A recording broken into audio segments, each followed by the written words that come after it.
Okay, it's going to be a review of WWF's Fully Loaded 1998.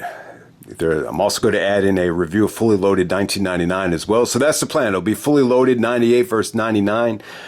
So looking at this Fully Loaded title, this is a pay-per-view that they got rid of after 2000. I don't know if it had to do with the invasion. You know, they had to, you know, get rid of it because of the invasion for 2001, and they never brought it back. I don't know if it has anything to do with the title being offensive. You know, when you look at the cover here of Triple H doing the crotch chop, you would think it's in reference to his penis being fully loaded.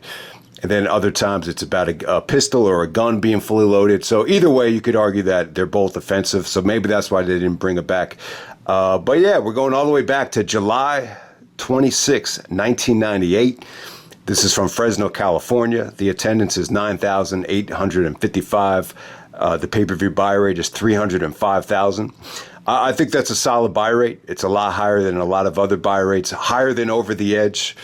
But not quite up to par with Bash at the Beach. You know, Bash at the Beach does about, you know, 590, almost twice this amount. But hey, you know, you got to look at it like this. You know, they were bringing in celebrities from the NBA. There was a lot of excitement there. Plus, at the same time, you still have a, you know, mind-blowing undercard for WCW. So no matter how you look at it, though, this is an interesting time. You see the ratings go back and forth. There's times where WWF is pulling away. Then you see the buy rate here in favor of WCW. So lots and back and forth throughout this whole summer, as we'll see, especially with SummerSlam, which did a phenomenal buy rate. So, I mean, just to bring it to everyone's attention, man, it's like, think about this. In July of 98, WWF and WCW, they do almost 1 million buys between both pay-per-views in July of 98, which is, you know, some people will classify it as a filler month.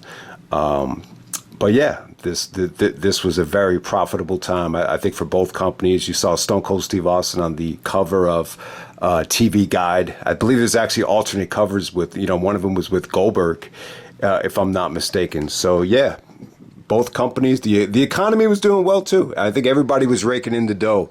You know, the music industry, the sports industry, and the entertainment industry as well. So we're going to get right down to it. I think this is a pretty solid show. I don't think it's great, but it seems to me like this is getting a lot of hate, like based on the reviews, based on Meltzer's star ratings. Just a lot of people did not like this show. It was very memorable, though. You know, the Sable stuff obviously stole the show. I do remember being at open gyms, and you know, this really dominated the discussion from the pay-per-view the whole month. Like the two things people would talk about: oh, did you see Rodman and Malone do this in WCW? And did you see Sable come out with the breast implants and the tits exposed? So, yeah, this is what it was at the time. So we're going to get right down to it. First match tonight, we got Val Venis taking on Jeff Jarrett. All right, so Kai and Tai had what was his name? Taguchi comes out with a Japanese dude on alternate commentary who was kind of annoying throughout this match. So him and Val Venis were going at it the whole match. I didn't really care for that stuff. I really don't think it's interesting, to be honest with you. But, you know, I thought Val Venis and Jeff Jarrett had a good match here. You know, Tennessee Lee was at ringside here. I think at this time, Jarrett really was still trying to find it. I think he needed a haircut. This still kind of reminds me of the In Your House version of Jeff Jarrett with the theme song and the hair. You know, eventually he would get a haircut and really morph into more of an attitude. He hadn't quite found it yet, but I still thought the match was good, though. I thought Val was good. You know, there are sequences here which you felt could have been better executed with the timing and just the, you know, it just could have flowed a little bit better, but I still thought the fisherman kick out was good. The roll up was good. Jarrett actually hit a nice DDT. I thought you had solid action here. Val Venis goes over, and you know, his promo and just his shenanigans with the porn star gimmick, it just really fit the time, and it just really clicked well with this crowd, I thought. So yeah, Val Venis is able to fight off the interference from Tennessee Lee and get a nice little feel-good victory over Jeff Jarrett. This was a good opener. I thought it was one of the best things on the show. Much better than Jarrett's match against Steve Blackman at Over the Edge. All right, next up we have D'Lo Brown coming out there with the Godfather, taking on X-Pac with China. All right, so D'Lo Brown just won the European title. The Rock actually helped D'Lo win it from Triple H. So Triple H is no longer the European champion, which is good. It opens the door up for Triple H to move up the cards, and it gave D'Lo something to be proud about. It was cool to see The Rock and D'Lo Brown celebrate. Like, I'll give The Rock credit. He legitimately looked like he was excited and happy for D'Lo when he won the European belt. You saw them hug and embrace, and they cut a promo after this match, walking out to the car with The Rock in his sandals. So it looked like The Rock was starting to get really comfortable and, really kind of taking on that role as the leader of the Nation of Domination, and Triple H as well. So this is a huge summer for the Nation of Domination and D-Generation X, with Rock and Triple H, being the leaders. And, you just saw some of the other guys actually face each other here. So you got D'Lo taking on X-Pac. I thought it was good. I thought it was good stuff. They were both young at the time. D'Lo was really, really entertaining. X-Pac got a little bit of heat here as a babyface. There were some X-Pac sucks chants, which in 1998 you would not have expected, but yeah, Godfather yanked X-Pac on an Irish whip, and then D'Lo actually hit the pop-up power bomb, which I believe he called the flying high, believe it or not. So it was a pretty solid match. I mean, I thought they got just enough time. I mean, you could argue that it could have been better. Meltzer was very critical of the crowd reaction and the heat, but I thought this was solid stuff between D'Lo and X-Pac. So I really thought we were off to a good start here. So next up you get Farooq teaming up with, at the time, Scorpio, who's actually Too Cold Scorpio, to take on Justin Bradshaw and Terry Funk. So there's a promo between Funk and Bradshaw before the match where Terry Funk is talking about possibly retiring, and he says, just 6 months, and it totally catches Bradshaw off guard. And you can see Bradshaw's demeanor change. He goes into this thing with a very negative attitude. And it was a great match for Bradshaw. It really felt like he was progressing at the time. Meltzer was actually very high on Bradshaw. Now, I'd have to agree. It feels like a long way from the Justin Hawk Bradshaw, where he was coming out with the bull rope and the hat. So, this is great for Bradshaw. Just the way the ending was booked here. And it's funny, like, when you watch this match back, like, I didn't even realize it until the end that you got Bradshaw taking on Farooq here. And, I thought, maybe this is where they're going to finally align with each other, and maybe the seeds we planted for the APA. But no, it really wasn't like that at all. I got to say, Too Cold Scorpio was awesome here, man. He was working his ass off, and the fans were still chanting boring. I mean, he was doing 450s, he was doing leg drops across the ring, and the fans were still, chanting boring for whatever the reason. I don't know. I think Terry Funk was breaking down a little bit by this point, but at the same time, that's why they brought Terry Funk in, to put over younger guys. So, Meltzer is just very critical of how, Terry Funk and Vader were used on this show. But, I just think this was just a changing of the times. This is a very transitional time, for the company, to get this company into full gear, getting into this, attitude era. So, but yeah, Funk had a pretty good run though. But ultimately, Farooq and Scorpio go over. Bradshaw turns on Terry Funk, and he looks dominant. Too Cold tries to make the save. Farooq tries to make the save, and Bradshaw still comes out of this thing looking like the biggest heel in the match. So a good night for Bradshaw. I don't think this version of Bradshaw was able to really capitalize on it, but we're going to move on to Mark Henry taking on Vader. A lot of people get a crap on this match because it's Vader being squashed by someone that's a little bit green. So obviously it's going to be a very polarizing match. But it's someone that's mastered the Japanese style, taking on someone that's, a real life Olympian. So to me, it's a really, really unique matchup. I thought Henry was able to, get some really, really impressive, power slams on Vader here. It's a lot of weight to move the way he was moving it. So I didn't think it was awful, but if you're a Vader fan, it just had to be a depressing moment. But I thought Vader had already left the company by this point, so it really did surprise me. But yeah, Mark Henry gets a big victory there for the Nation of Domination. But it just kind of reminds you, man, like it took Mark Henry a long time just to earn everybody's respect. Like it didn't really happen until like 2011, from my recollection, where people actually started to really get behind him as like a credible worker. All right, next up we have the Disciples of Apocalypse taking on LOD 2000, Animal and Hawk. This is a rematch from the Over the Edge opener. And I got to say, I think I like this match a lot more than the Over the Edge opener. I didn't think it was bad. I would definitely agree. Animal looked good here, man. The double clothesline looked good. It almost felt like there was a sense of urgency just to keep the Legion of Doom alive by how he was moving out there. Hawk, on the other hand, I would definitely agree. Like,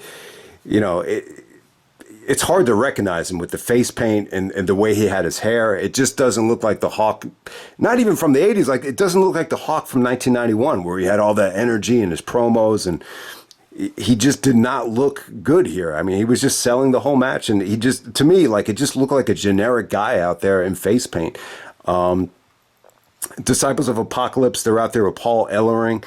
I didn't think they looked bad here. You almost got, I'm trying to think of it. I want to say the Bashams, but there's a lot of teams that are identical twins that we've seen in the past. And, one of the perks of having identical tag teams as a tag team is you could switch the illegal man without the referee even noticing. So you got that there with the DDT. All right, so one of the criticisms here on this show is that there is an overuse of the DDT, and I'd have to definitely agree. I mean, you go up and down the card here. China eventually hit the DDT in her interference. Foley's finisher is the double hand DDT. Rock uses the DDT. So the Disciples of Apocalypse, they use the DDT here. So yeah, there's definitely an overuse of that move. So it's almost like one of those things where, the agents have to kind of collaborate together instead of just focusing on their match. So maybe that's the only way around it. But it didn't really bother me that much. But all right, next up, we're going to move on to Owen Hart taking on Ken Shamrock. This is a dungeon match where Dan Severn is a special guest referee. So I actually enjoyed this. This was a little bit too short for me. That's the only negative on it, but I love the match, though. So if you watch the Wrestling with Shadows documentary, they show Stu making this grown man cry, this doofus-looking kid. He comes in there all cocky, and then Stu is legitimately making him cry. So I definitely don't think that's the priest. Bruce Pritchard was telling a story that there was a priest that got in trouble for like molesting younger boys, and the word got out, and Stu wanted to embarrass him, and he put him in a bunch of submission holds, and he had him crying throughout the whole thing. And apparently Owen Hart actually taped it. So, but I definitely don't think that's the version from Wrestling with Shadows. I think that was a different guy. But yeah, man, that dungeon it's really, I don't know. I find it really, really cool looking. I mean, when you hear the word dungeon, you think of something dark with vampires and dragons. It's really not like that. It's very minimal. It's just a small room. There's no ring. There's no ropes. It's just a floor. It's almost like a blood sport type of atmosphere. And you got like 4 wooden walls that are really, really hard. And Owen and Shamrock just, I don't know. I thought this was cool. They beat the crap out of each other. I thought the execution was great here. Shamrock's belly to belly off the wall was sweet. And, Dan Severn took a nasty looking enziguri that knocked him out. Owen actually wins the match. He uses a dumbbell. It almost looked like a rubber dumbbell to hit Shamrock with it. So it was cool, man. It definitely set up the Lions Den match pretty nicely. This was actually pre-taped in Calgary before the pay-per-view, but I really, really enjoyed it. I'm sure it was very difficult to make it work. Apparently, it was a 2-camera shoot, and they were able to kind of add in some nice sound just to make it look acceptable. Obviously, I think it would have looked like a nightmare to try to edit this live. But I thought it was really, really cool, man. Owen and Shamrock at that particular time. These two guys were feuding, even going back to Canadian Stampede. So it was cool that they went back to this, especially in the dungeon. I thought it made a lot of sense. All right, next up we have The Rock taking on Triple H. This is 2 out of 3 falls match for the Intercontinental Championship. So The Rock is still the IC champion. You remember he was in the feud with Austin back at Degeneration X, where Austin had to vacate the belt, and I think he just gave The Rock the belt. And then they threw it into the river, and, you know, The Rock had that great feud with Shamrock. But still, Rock is still the Intercontinental Champion when you get to the summer of 1998, and he's taking on Triple H here. I really, really enjoyed this match. You had lots of interference here from DX and the Nation to kind of, you know, plant the seeds for SummerSlam. You know, they did some really, really, you know, entertaining and funny things, you know, leading up to SummerSlam 98 with the comedy and the mocking of The Rock from Triple H. So this was great. And, you know, obviously this match, it's not as good as the Iron Man match, and it's nowhere near as good as the ladder match. But what it did, though, man, it really left you wanting more of these guys. And for a match to go a half hour at this time where, you know, wrestling is in front and center. You know, wrestling long matches was not in 1998. I would definitely say it wasn't. It felt like the fans' attention span was at an all-time low. It really did, you know, because of the boring chants that we heard on this show and at the Great American Bash as well. So, but they kept everybody engaged here, man. I would definitely say this about this version of The Rock and Triple H. I think they got a lot better. I think Rock was really good at, you know, getting fans to react at an instant a lot more than he was at this time. You know, I thought Rock at this time, he struggled in certain aspects, like, you know, executing the DDT. It wasn't pretty, but he was able to get it done. There was a lot of boring chants to The Rock when he had Triple H in a headlock. But for the most part, I still thought it was good. You know, both guys had you know, the match really shows you how far both guys have come. But I still thought it was good, though. You could still feel the competitiveness. You know, they still kept you engaged for the most part. You know, whenever they were on the offense and just working hard, the fans were into it. You know, The Rock was kind of reminiscent of like a Randy Orton with the headlock from time to time. But I thought he actually got some good heat there. It wasn't like awful heat when they started chanting boring. But yeah, D'Lo comes out with the European belt. Triple H is able to fight off the interference from D'Lo and knocks him off the top turnbuckle. The Rock hits a sweet-looking rock bottom for the first fall. And then obviously China, you know, after a ref bump, China interferes and hits the DDT on The Rock for Triple H to win the second fall. And, you know, they just keep going back and forth. And all right, the finish is a little bit weird here. So Triple H actually hits the pedigree, and it looks like it's going to be Triple H winning 2-1. But as soon as Earl is about to make the count, he just tells Triple H the time limit has expired. So it's a 30-minute time limit. It's 2 out of 3 falls, but a 30-minute time limit. But there was no clock, though.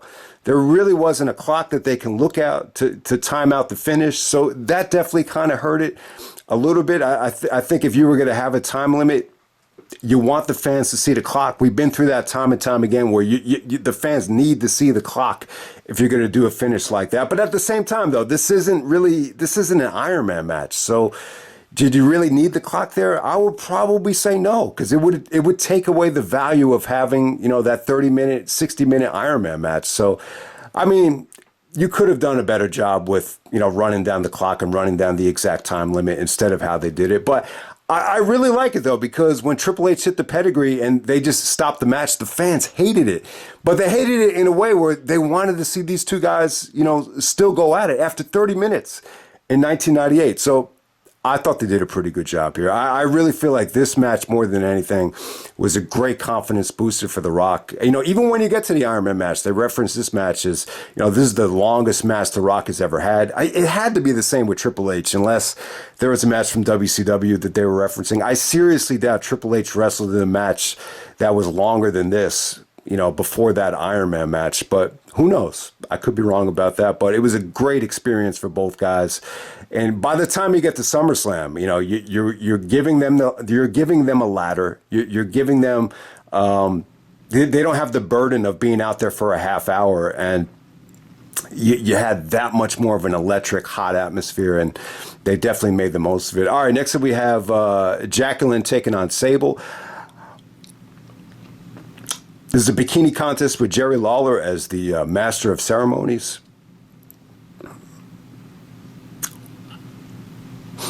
Okay, so obviously this stole the show. This got a lot of attention. Most of the guys that were watching it, they're either in high school or they're in middle school. I would definitely say, like, when you're in middle school, like when you're in 8th grade, 5th grade, even 10th or 11th grade, I would definitely say you can make the argument that that's too young to have sex. So yeah, I mean, obviously, when guys are that age, they're going to want to have something to watch. So I think that's why this match got so much attention. And at the time, you had never seen anything like it. So Jacqueline comes out there, and I got to say, she looked really, really good. I mean, she had breast implants, but she still had a really, really hot body. And the bikini was something that looks like it could have been at a strip club. It was like a one-piece string bikini. So it barely covered up her nipples. I believe there was actually a nip slip. If you watch it on Peacock, they actually blurred out the nipple on several shots here. But yeah, bottom line is, I know a lot of people thought Sable was the hotter girl, but there's no doubt about it. Jacqueline was really, really hot herself, and she had a really, really good career, even without, some of this bikini contest stuff. So Sable actually comes out with the top on. Jerry's a little bit upset by it, and Sable's basically saying Vince McMahon said I have to be a little bit more conservative. And then she's like, well, screw Vince McMahon, screw being conservative. And then she takes off the top, and there's most people have seen this, so I'm not telling you anything new, but it's basically handprints that are painted on her breast.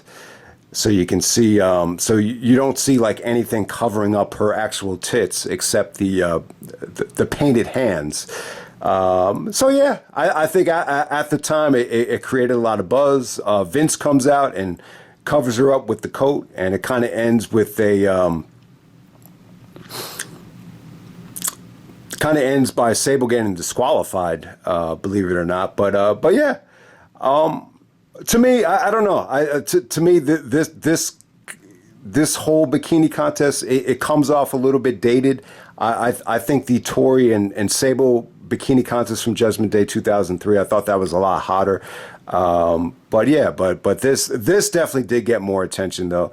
But we'll just leave it at that. This was probably the highlight of Sable's career in terms of popularity and just the buzz it created. I still don't know if I remember any female getting this much attention for a non-wrestling situation. So there we go with that. Yeah, it's if you want to make the case that this really just hasn't aged that well, maybe in 1998 this was a big deal, but still, like you could still make the argument that you could never get away with something like this on pay-per-view in today's era. So we're going to move on to the main event. This is a tag team match for the WWF tag team titles. So Kane and Mankind find themselves as tag team champions. They must have beat the New Age Outlaws leading up to the show, and they're taking on Stone Cold Steve Austin and The Undertaker. So they did a good job here. So back to reality, back to the wrestling, away from the fantasy.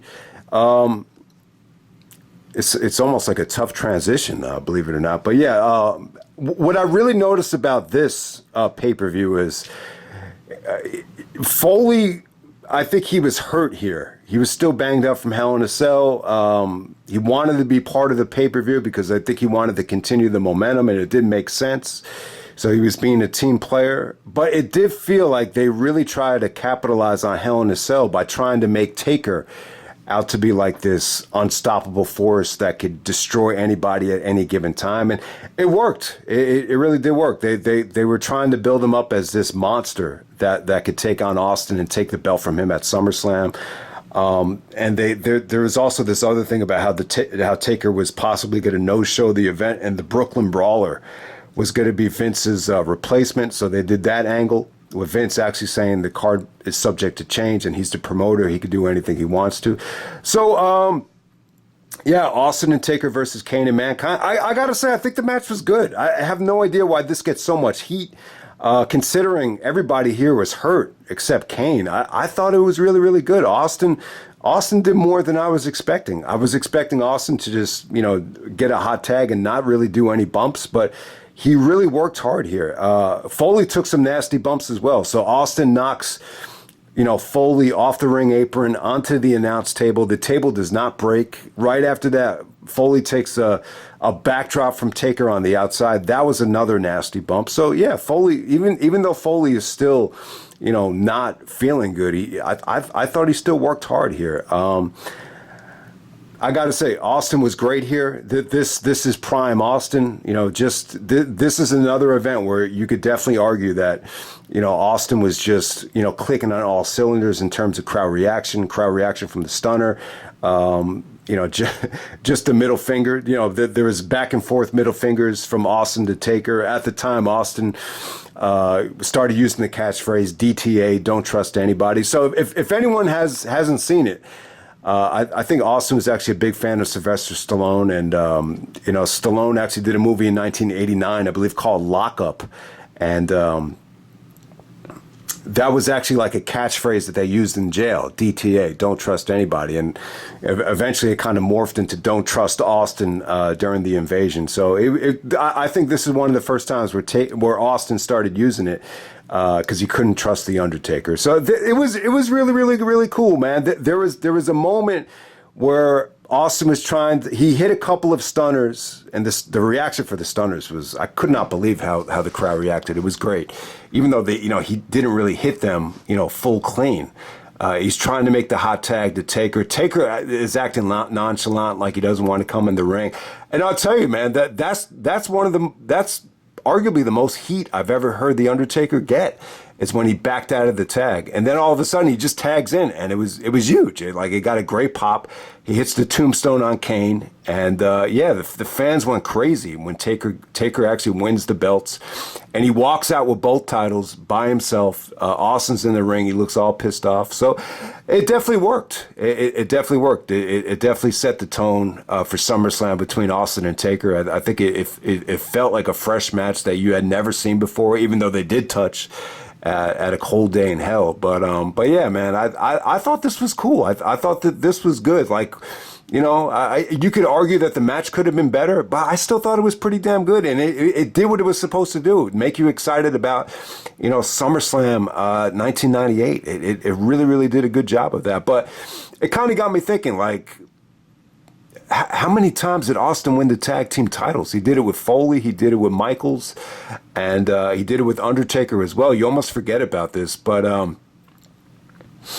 yeah, it's almost like a recycled storyline of when Austin and Michaels won the belts. Like they were both being selfish, that they won the tag team titles single-handedly. So it almost had the same kind of feel to it, but. The match did its job, no matter how you look at it. They did a good job of hyping it up, like Kane and Undertaker were going to work together, and they obviously didn't, but it was cool. And kudos to Foley, too. That almost kind of goes under the radar that he was hurt throughout the summer of 98, and obviously he was able to cash in on it at Survivor Series, but you almost forget that Foley was just kind of non-existent after King of the Ring 1998, but he sucked it up and got through this match. So big ups to him. But yeah, pretty good pay-per-view, man. I thought Rock and Triple H, it's not their best match, but I feel like this is an essential match in that chapter, in that great feud. And the main event did exactly what it needed to do. It made you that much more excited about the SummerSlam main event. I mean, if you want to argue to me that this undercard was, dreadful and not much better than Over the Edge 98, I'm not necessarily going to disagree with you, but that's Fully Loaded 98. Okay, so next up we're moving up to Fully Loaded 1999. This features the Austin Undertaker First Blood match, which was good. I got to say, this is probably the best First Blood match I think there's ever been. I've stated before time and time again that, First Blood matches are hard to make great. But I really thought Austin and Undertaker, for a First Blood match, I thought it was really entertaining. I thought it did deliver. It almost felt like a movie, how they played off of it the whole entire night with trying to make each other bleed. So I got to say, I thought this was a fun show. There is going to be, if you hate the Attitude Era, there's going to be a lot of stuff on this show that is going to be nauseating to sit through. But yeah, let's get right down to it. This happened on July 25th. 1999. This is around the time the Blair Witch Project came out, which is a movie I'd like to forget. Just had an awful experience trying to go on a date and having that movie actually sold out. It was really, really an awful night. So I do remember this time quite well. This was from Buffalo, New York. The attendance is 16,605 in attendance. The pay-per-view buy rate, it's really not that good, I would say, for 99 standards. Did 360,000. So obviously that's a step up from 1998. But at the same time, I think this is probably the weakest buy rate of 1999, at least up to that point. So not quite as good as Backlash, Over the Edge. King of the Ring, I think did 440. And obviously this is nowhere near around the 600,000 mark that SummerSlam got. So I would say it's kind of a disappointing number when you consider how this show was promoted. They really tried to hype Austin and Undertaker up like it was going to be the most important match of all time, with the stakes being so high, with Vince possibly stepping down and Austin never will receive a title shot in the future. So there was really a lot at stake in terms of how they promoted the show. But let's get right down to it. First match of the night, we got Jeff Jarrett coming out there with Debra to challenge Edge for the Intercontinental title. All right, so Edge actually won the IC title at a house show in Toronto the night before in his hometown of Toronto. Remember, eventually at SummerSlam 04, they booed him in Toronto. But, you almost forget that Edge had another singles run in 99. I know he had one in 98. I think he wrestled Owen possibly at SummerSlam 90, no, not at SummerSlam 98, but in 1998, definitely during the summertime, he wrestled Owen for the IC title. At this time, he broke away from Christian and Gangrel, and he beat Jarrett for the title at the house show. So here they go with the rematch. You have Debra coming out with Jeff. The reaction for Debra was great. I got to say, Debra looked smoking hot out there. Jarrett and Edge have, I would definitely say this was the second or third best match on the show.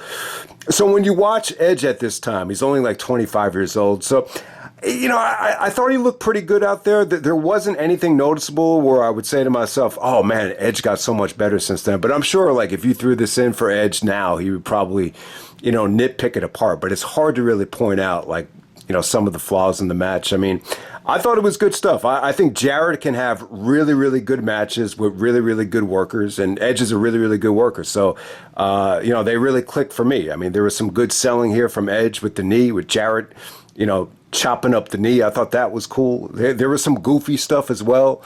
Obviously, you got a lot of interference here with Debra, and then Gangrel comes out. Edge kind of has the odds stacked against him, with Debra trying to show off her tits, and then Gangrel, after kind of, beating Gangrel to the spot, Gangrel actually, takes Edge's neck and, kind of yanks it over the top rope, and Jarrett hits the stroke to win back the Intercontinental title. Jarrett's basically saying that he's the best IC champion of all time. Then Austin, Austin's getting stitched up in the back. Undertaker attacked him on Sunday Night Heat, so Austin comes out to a thunderous reaction. And now this is an example of a show where it really kind of felt like Austin came out multiple times, but it's still like you still got that huge pop every single time for when Austin came out. So I thought at SummerSlam '99, I thought by the main event, he wasn't getting the pops that he got earlier on in the show for Sunday Night Heat. So, but on this show, like it made no difference whether he came out first or came out in the main event. But I'll tell you, the heat between Austin and Jarrett was great. I thought it was great. Like just Austin just attacks Jarrett. He gives him the stunner right away, just kicks him out of the ring. It almost just kind of felt like there was a little bit more, oomph. There was just a little bit more hatred to the way Austin hit the ring there with Jarrett. And I think a lot of different things come at play. And this is a match that I really wish they went to at the time. I still think they should have went to Austin and Jarrett. Austin didn't want to work with Jarrett for whatever the reason, and some people would agree that Jarrett wasn't quite ready for that spot. I just think doing, one pay-per-view and having Jarrett lose to Austin in the main event, I think that would have been fine. I just wish they would have tried it because you had a lot of different things at you know, to talk about here. You know, you have the Debra situation. You know, Jarrett actually said before the match that no one's going to touch these puppies because these puppies are mine. So, you know, you never know. Maybe Austin was upset about that. And then you have the real life situation where, you know, when Austin worked in Memphis, you know, he got a check from, you know, Jarrett's father, and he was a little bit upset about how little the check was, how little money it was. And Jeff kind of mocked him and said, that, you know, that number's not getting any bigger by just staring at that check. So, you know, stuff like that kind of sticks with you. And, you know, obviously you have that whole promo where, you know, Jarrett insulted Austin for kind of mocking the Bible and, you know, jeopardizing the T-shirt sales. So there's a lot of different things that you could just feel were coming into play there. And yeah, I could definitely relate to it as well, because like if someone, you know, like, for example, like if a father, you know, put his son as the main star of the team, and, you know, you were totally underneath his son for all those years, and all of a sudden you break free and you're in a situation like Austin is now, where he's the man. Like he doesn't want to deal. Like he knows what it feels like to take in a back seat to someone like Jarrett. So yeah, I just think he wanted to send a message that no matter what, you're not gonna fuck up my spot. So it was really, really good. I liked it. I liked the fact that Austin called out Undertaker and just made clear, you know, like I'm going to search for you throughout the whole night. So we're both going to go into this thing bleeding, so it's even. So pretty cool creative there. And I think this is the way to book it, because I think, you know, the first blood match could be tough, and I think it kind of helped the psychology of the match with both guys trying to stay away, you know, from bleeding, because the blood was already there, the stitches were already there. So you gotta figure out a way to make it work. So I thought that was cool. All right, next up we have the Acolytes. The APA challenging the Hardy Boys and Michael Hayes for the tag team titles. All right, so this is weird, man. I totally forgot about this, but the Hardys are actually tag team champions in the summer of '99, and this is before the Edge and Christian and the Dudley stuff even gets underway. So it's pretty cool to think about. I always remember the Hardys' best title win when they beat Edge and Christian in the steel cage match at Unforgiven. To me, you know, Lita helped them out there. I thought that was really, really good. You know, that was very well booked. But yeah, the Hardys winning the tag team titles in '99. I do not remember the first time they won it. It's kind of gone forgotten, but that's what we're here for. You know, they're teaming up with Michael Hayes. Michael Hayes was you know, big supporters of the Hardys, and they take on Farooq and Bradshaw, who are united here. I thought it was a good match. You know, you saw great interaction between Michael Hayes and Bradshaw. Obviously, they have history from the plane ride from hell.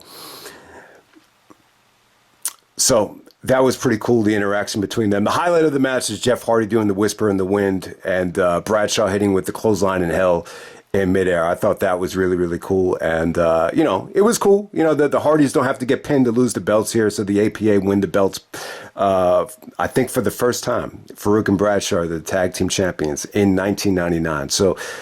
So there we go with that. I thought the match was fun. You know, it wasn't great, but it wasn't bad. All right, next up we got D'Lo Brown taking on Mideon for the European title. All right, so Mideon is the European champion here. The match was not good. Apparently, Mideon was really one of these dudes that was funny backstage, but they couldn't get the charisma to translate in front of a crowd. You know, maybe it had to do with stage fright. You know, sometimes some guys just don't have it in front of a live audience. It's a totally different, you know, vehicle. You know, a lot of times, like if your brain is not used to talking in front of a lot of people, you know, maybe you're just not as comfortable. It's totally different, you know, when you're in the locker room and you could act like a dick and act like yourself. So maybe that's what it was. But yeah, this was not good. You know, Mideon did not have a great look, did not have great skills. Even during the match, D'Lo, it felt real. D'Lo just said to him, "You suck." And then he hits him with the finish, hits him with the frog splash. So D'Lo Brown wins the European title. So this sets up D'Lo and Jarrett for the Intercontinental title at SummerSlam. So there we go. But yeah, I thought D'Lo Brown was a hell of a talent, lots of charisma. And at this time, too, I thought he was kind of fun to watch in the ring.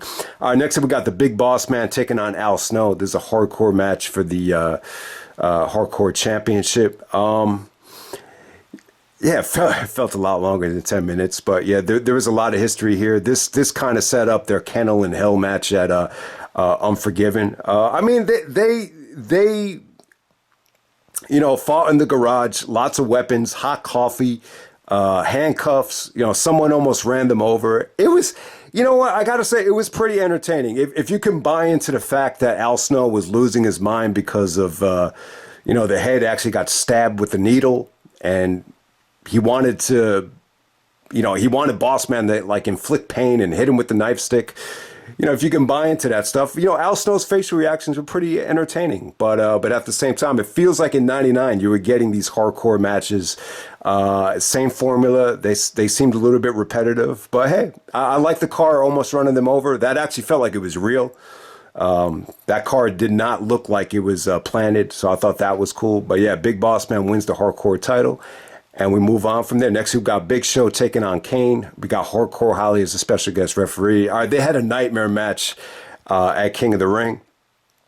I think Holly came down and just, beat both guys up with the chair, and it ended in a no finish.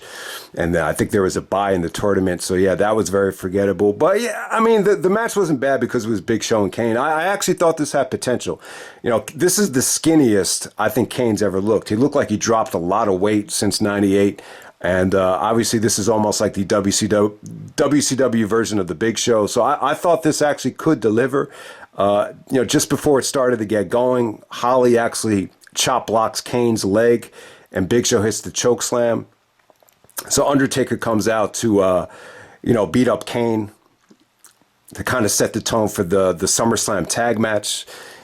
He kind of plants the seeds for aligning with Big Show, as I think they became the tag team champions going into SummerSlam, if I'm not mistaken. So when Undertaker gets to the back, Austin is waiting for him, and then Austin makes Taker bleed, so both guys are all bloody, have to get stitched up before the match. So I got to say, man, Taker was really, really good on this show.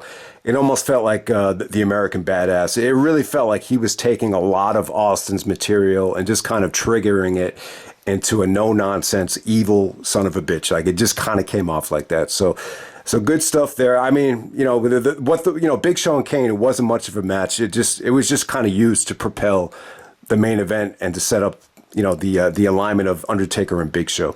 All right, next up we got Ken Shamrock taking on Steve Blackman. This is I was going to say Inner Circle match, but we're not talking about Jericho and AEW here. This is the Iron Circle match.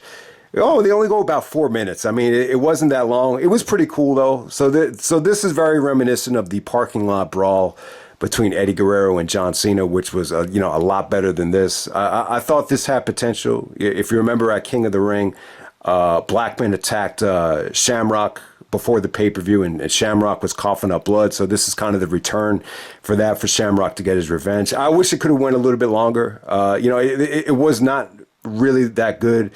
I just thought it could have been a little bit better. I think the lighting definitely hurt it. And, it just felt like if you're going to let these guys just beat the crap out of each other, just let them get a little bit more time out there. I would have flip-flopped it. I would have gave them 10 minutes and then cut down a little bit of Big Boss Man and Al Snow, which you could definitely argue dragged. But, it seemed like a cool concept. But by the time it ended, I was just like, man, that's something that you should have just done the next night on Raw. All right, next up we have a tag team match for the rights of the brand of Degeneration X. All right, so yeah, that's kind of, one of the things about this match. You definitely could have used this to promote SummerSlam. I think this is actually a pretty cool concept. I think the problem is you definitely needed Triple H in this match. Triple H and Shawn. I think both of those guys would have helped this match, get to the main event level. It would have helped them, generate that revenue in terms of the buy rate. But, this is something that could have been on Raw. All right, some of the positives are, I thought Chyna looked really good here. I really thought, in this match, it kind of felt like Chyna is working with guys that she's comfortable with, that she's friends with. And it just, this is what Chyna wanted to do. She wanted to blend in with the guys and not have to work with, any of the girls that were a little bit too prissy to keep up with Chyna. So I actually thought it was quite fun. Billy Gunn got some comedic heat here. He got a lot of asshole chants, probably thanks to The Rock. But yeah, I really enjoyed it. I thought Road Dogg actually was really entertaining here. X-Pac was really over on this show. I thought he was cool. So Road Dogg actually gets the victory with a pump handle slam over the King of the Ring, Billy Gunn. And we move on from there. Next up, we have Triple H taking on The Rock. This is a fully loaded strap match to determine the number one contender for SummerSlam. So yeah, they teased the possibility of doing Rock Austin at SummerSlam, believe it or not. But yeah, we had never gotten Triple H and Austin one-on-one in the main event. So That's what this setup right here. But I'll tell you, man, the highlight of this whole show, in my opinion, is The Rock's promo. So Triple H comes out to the ring. Rock is actually on the Titantron cutting a promo with Michael Cole. And he's talking about, the promo that Triple H just cut on Jim Ross on Sunday Night Heat, where he said, I am the fucking game. You guys held me down. And so The Rock is like, Triple H, the reason why, you were jerking the curtain and you were at the bottom of the barrel wasn't because you said goodbye to your friends at Madison Square Garden. No, the reason you're at the bottom of the barrel is because you absolutely suck. So it was awesome. Telling someone, someone sucks, it's pretty generic when you hear it nowadays, but just the way The Rock delivered it, and you see Triple H's reaction to the Titantron, it was great stuff. How many times did Triple H mouth the words motherfucker to The Rock? Like, he's like, come on, you motherfucker, come on. So apparently there was real life heat at this time. And there was, even going back to when Triple H and Shawn were there, apparently they didn't treat The Rock very well in 97 and early 98. And at this, especially at Over the Edge, if you watch that Over the Edge match between them, God, Triple H looked evil in that match. And I'm not even just talking about the character, just the way he was attacking The Rock. It almost felt like there was legit competition, legit hatred between each other. Yeah, when you look at Triple H and The Rock now, obviously they love each other now. Everything is cool now. They're now fighting for pay-per-view bonus money now. So, there's no competition to get that top spot. They've both made their money and everything is cool now. But at this time, there is definitely like real life competitiveness between them. So they have a strap match here. The match isn't great. I wouldn't say this is in the realm of one of the Triple H and Rock classics. It's still good. I would say it's a little bit worse than the Fully Loaded match the previous year. I thought Fully Loaded 98, I just feel like you got a chance to really see what they can do as wrestlers here. It was a little bit more gimmicky with the strap, but it was still good though, man. You still saw some glimpses of comedy here. The Rock actually took a girl's camera and, took a picture of Triple H to kind of mock him. It pretty much one of those Attitude Era matches where they're just hitting each other with the strap in the crowd, punching each other in the crowd. There was a really, really cool spot where, Triple H had Rock in control and Rock actually yanks Triple H off the top rope and he does the flare bump, as he yanks him by the strap. I thought that was pretty cool. That was a great use of the strap. But this wasn't a strap match where you had to touch every single turnbuckle, like the Austin Savio match or the JBL Eddie match. The strap is just there as a weapon. So you saw some interference here from Billy Gunn in China. Billy attacks The Rock with a club. Rock actually kicks out, which got a great near fall, great reaction. China interferes. Rock hits the rock bottom. China hits the referee to make the save. But too much interference. Triple H goes over The Rock with the pedigree. But it felt like it took a nation of millions just to put The Rock down. So they made The Rock look strong. What it did was it really set up Billy Gunn and The Rock as something that had a lot of juice heading into SummerSlam, which obviously looking back on it, even The Rock thought was kind of a waste of time. But, this is how Triple H got his number one contender spot for SummerSlam. It wasn't a pretty match. They've definitely had better matches. But still, I love the promo from The Rock. And you could definitely, I think if the Over the Edge match is going to go forgotten for obvious reasons. But if you could go back and watch that match along with this match, like I think these two matches really captured the competitiveness and the real life, hatred between both of these guys. No doubt about it. Because you got to remember, Rock beat Triple H to the spot. He won the title at 26 years old. The Triple H is 30 years old here, and he still has not won the belt. Rock has main evented WrestleMania against Austin. Triple H, he wanted that spot. This is coming off of that angry promo with Jim Ross, where that's really like Triple H's Austin 316 and his CM Punk pipe bomb promo, where he said, "I am the fucking game." It was on Sunday Night Heat, but it was still a great promo. It's still worth checking out. I still think it might not be Triple H's best promo, but I would definitely say it's his breakthrough promo to the main event. And I think it was on the Sunday Night Heat, the week right before this, if I'm not mistaken. Or maybe it was on this same show. I'm not even sure. If anyone could correct me. Was it on the July 25th Sunday Night Heat? I'm not sure. I have a feeling that it actually was, though. And then we get to the main event. We got a first blood match for the WWF title. So Vince McMahon raises the stakes here. He says that if Undertaker wins the belt, then Austin can never be WWF champion again. They even say on commentary. Well, Vince actually comes out on commentary, and Jerry's like, you know, how would Austin make a great Intercontinental champion? And he's like, what about the European title? And then Vince goes like, they're coveted. So it's pretty funny to think about Austin being the European or IC champion at that time. Vince had a reputation, I think, of not really giving a shit about the IC title, at least at certain times. So if Austin was to win, Vince would go away for good, which did happen. But it would, you know, I think Vince was only at like a month and a half, if I'm not mistaken. I think he came back and he won the title on one of the first SmackDowns. So that was very, very short-lived. But hey, man, the bottom line is here, you got great promotion. It felt like there was a lot at stake here. You know, we've seen Austin and Undertaker time and time again in the past. At this particular time, Austin had just won the belt back from Undertaker on Raw. You know, it's going to go forgotten as well because of Over the Edge and the incident. But Taker actually won the title, the Smoking Skull title, from Austin in the main event of Over the Edge. Austin wins the belt back on Raw. So now they have the rubber match, the first blood match, to kind of settle their 1999 beef here. And I got to say, man, like I was saying, man, I thought it was a great match. For a first blood match. First blood matches are very, very limited, but you know what they did here? They both had stitches, they both had tape, so they really worked hard to try to, you know, avoid getting punched, avoid, you know, any sort of, you know, big bump where they were going to get, you know, busted open. And I thought they did a good job of it, and they still made it work. It still had intensity. I just think Austin at this time felt very comfortable wrestling Undertaker, and Undertaker as well. It really felt like Austin really brought out, you know, that badass element inside of him. So it was really, really cool.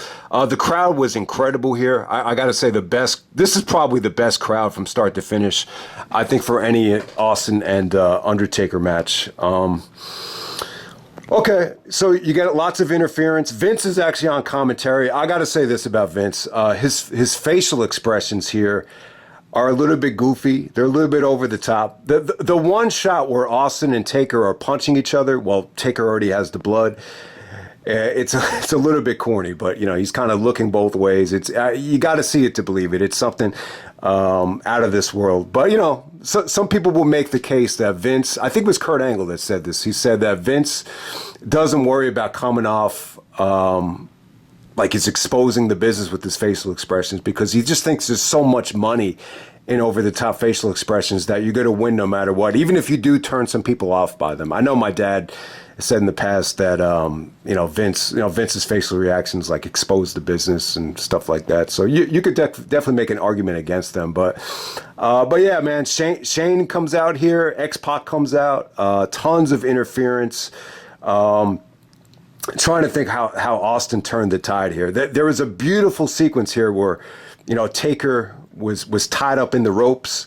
It looked like Austin was going to end it right there. Taker actually gets free, gets the upper hand on Austin. I think Shane McMahon comes out. God damn it, man. Austin swings it with the chair like it was a baseball bat. It was crazy. That had to be one of the more sickest chair shots, I think, of the Attitude Era. It's like a baseball bat swing to Shane, unprotected too. So definitely check that one out. I think Taker starts bleeding before the camera shot, but yeah, it's actually Austin actually takes, they say, $100,000 camera and just whacks Taker across the head with it. Somehow, some way, Taker actually gets Austin up for the tombstone. Earl Hebner actually sees Taker bleeding, and then he signals for the bell. I love Taker's reaction. He just punches Earl Hebner out of frustration. I thought that was cool. Triple H comes out, beats up on Austin, to set up the SummerSlam match.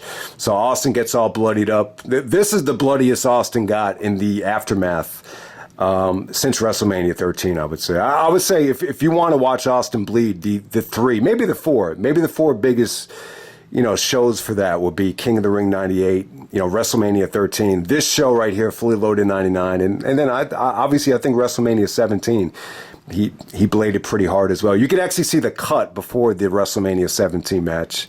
when he took on Rock. But yeah, I thought it was cool, man. But once again, X-Pac came out to help Austin, so that kind of set up, the tag match for SummerSlam. Billy Gunn came out once again. Or no, did Billy Gunn come out here? Yeah, I think he did. Yeah, I think Billy Gunn came out after Rock tried to help. I think Rock tried to help Austin after Triple H came out. So it definitely set up SummerSlam '99 quite well. No doubt about it. But, the ending of this thing, once again, you saw Austin and Taker just brawling with both guys just bleeding like crazy. Ended up being pretty cool. Just great crowd reactions. Just, great everything. I got to say, it was a really, really fun show. So yeah, this definitely gets a thumbs up for me. I think Fully Loaded 98 was probably more memorable. I remember it got more people talking because of the Sable stuff. But I would definitely say, like, the... I think the show, by the time you get to the double main event, I think the show is actually a little bit more satisfying, to be perfectly honest with you. So, yeah, this is the Heart of the Attitude Era, Fully Loaded 1999. That's pretty much it. Hope you guys enjoyed it, and I'm out. All right.